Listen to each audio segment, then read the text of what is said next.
Here's quite a statistic. 1 in every 5 of us Americans is taking care of a loved one right now. An older spouse or parent, a person with severe disabilities, someone fighting cancer. That caregiving can be all-consuming, stressful, and often isolating.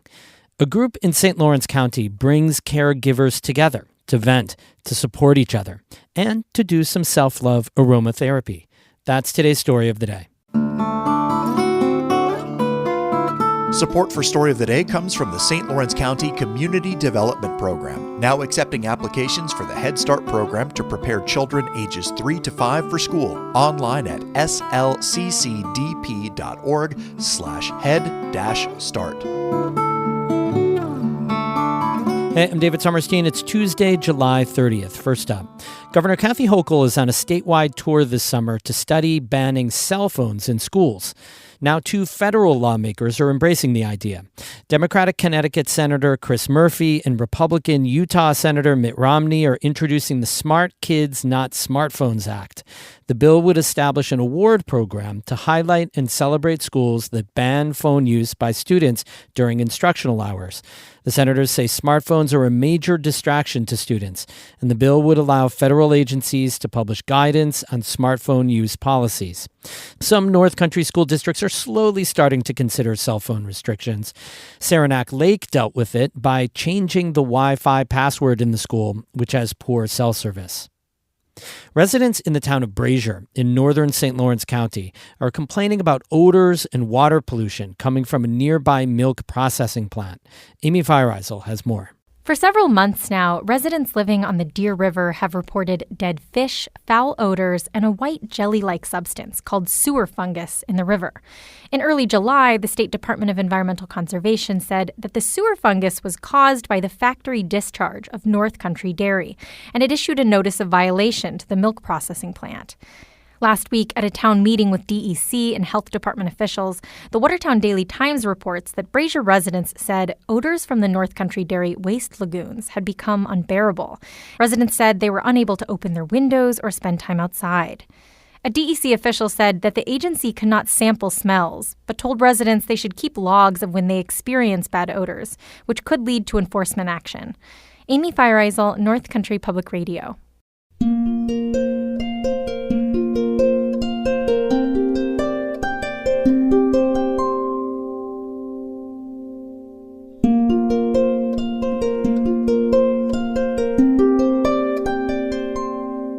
People all over the North Country are taking care of disabled, sick, or aging friends and family.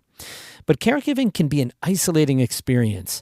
In St. Lawrence County, a group gets together once a month to share their experiences and bond. Catherine Wheeler reports.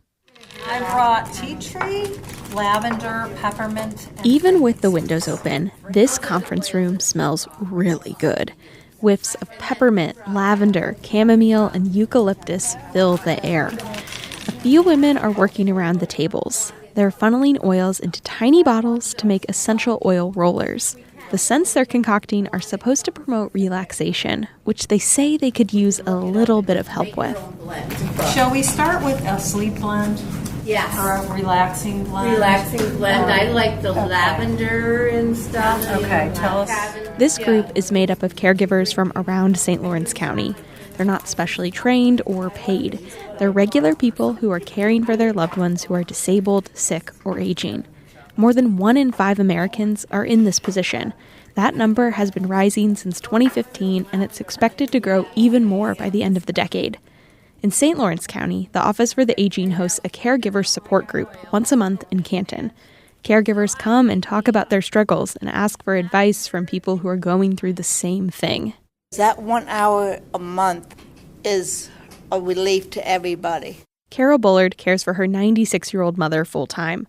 Bullard says her own life comes second to her mom's routine. She's the person preparing her mom's meals, bathing her, moving her mom from the bed to the bathroom to the chair, and getting her dressed. I don't take care of me. And you isolate, and you can get depressed, and you can feel like you're alone.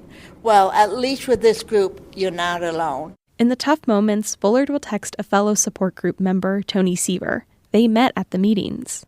I can text Carol and go, and she can text me and go, So just having a place to vent, because our families don't always understand what we're going through because they've not been there. Seaver says over the 8 years she's been caring for her husband by herself, the isolation has slowly crept up on her.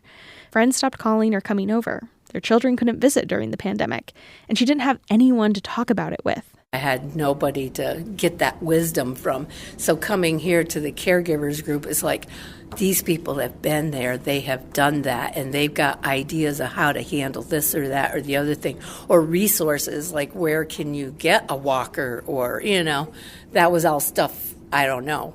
Many caregivers are working day in and day out, and they can lose perspective on how hard they're working to make sure their loved ones are safe and healthy. I don't think they see themselves as the heroes that they really are. Barbara Hardiman facilitates the support group for the St. Lawrence County Office for the Aging. They know that they want to keep their loved one home, or, whatever the situation is, but they see it as like their job. And so I feel like they don't understand how wonderful they are. Hardiman says she wants more people to attend these meetings so they know they have a community. She says caregivers might have negative thoughts like anger or resentment and then feel guilty for feeling that way. But at the support group, they can breathe a sigh of relief knowing they're understood. It's lonely and hard, and I think that people don't want to talk about their caregiving to their friends or people in their lives because they feel like it's a downer.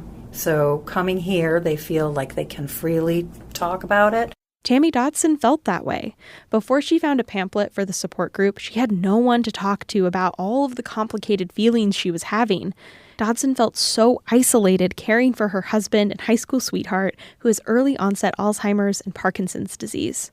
It's really difficult at times because you're actually grieving while your loved one is alive, because you're grieving through their changes and you're watching them struggle. After attending the support group, her world got a little bigger, and her anxiety started to melt away just a little. It was like joining a group, and I'm not alone on my little island once a month when I come. I wish they had it more often.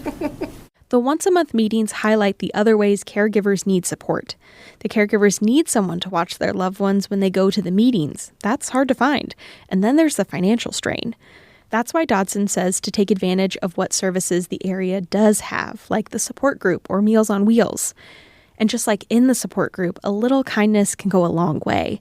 Dodson says friends and family offering specific ways to help can make a huge difference for caregivers. I feel like I'm drowning in all of the things that I have to do and the responsibilities.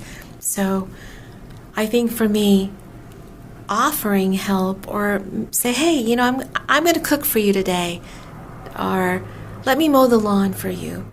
But more importantly, Dodson says people should advocate for better elder and healthcare access for the North Country. So as more people become caregivers, there's better help for everyone. Catherine Wheeler, North Country Public Radio in Canton. The St. Lawrence County Caregiver Support Group meets on the second Tuesday of the month at the Human Services Building in Canton. You can find more information at ncpr.org.